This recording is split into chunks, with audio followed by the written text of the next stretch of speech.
this smaller bite-sized history piece, I want to look back at the pretty much completely forgotten Atari Adventure Park.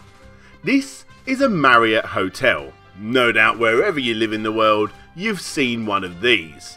Why? Because there are more than 5,700 properties worldwide. Ooh, that looks swanky.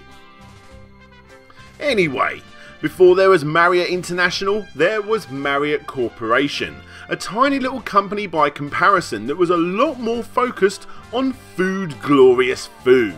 From selling root beer and Mexican food on street corners using pop-up stands to eventually providing grub to schools. As you would expect, the company continued to expand, opening restaurants and hotels. Then, in 1976, they opened 2 theme parks in California and Illinois, called Marriott's Great America. Dad, can we stay longer? For you?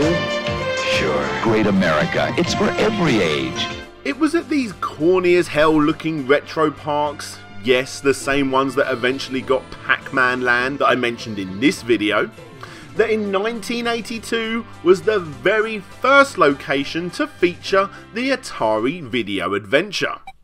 Sadly, being a long time before the days of camera phones, there really is hardly any footage or imagery of this long lost forgotten relic. Now, the reason I've dedicated some time to this is due to the video game crash of 1983. Yes, that bloody drum that constantly gets beaten over and over and over and over and over.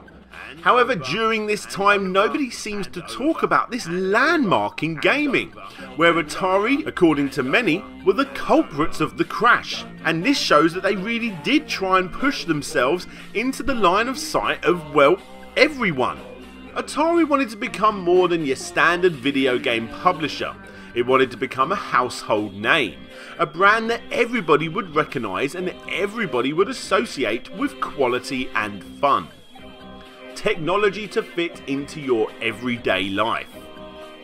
This was the first place to play your favourite games on the biggest screens available, but to also try out upcoming games before they've even been finished. Beta testing, if you will, for the early 80s.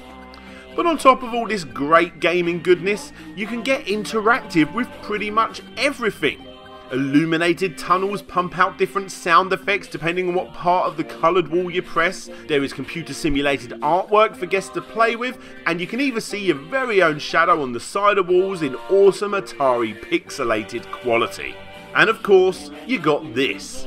A fully interactive cinema experience which is controlled by the people watching it. A lot of this stuff can be seen as very standard highlights of any theme park nowadays, but considering this was way back when that pesky video game crash was in full swing, destroying America's opinions on companies like Atari, I feel that it is important to remember a time when the company really did push the boundaries in video game entertainment.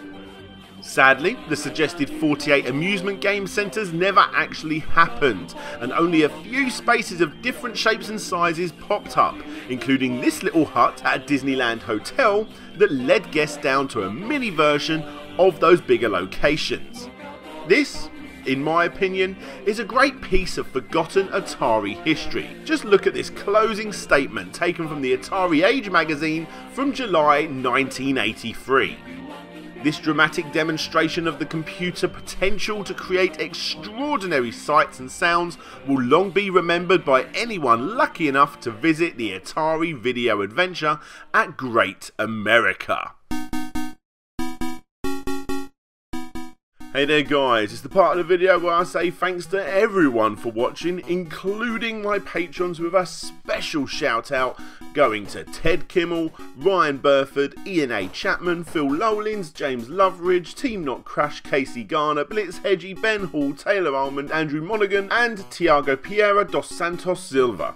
If you want to check out my Patreon and get added to this list as well as seeing episodes like this early, then be sure to click the link that you see on the screen.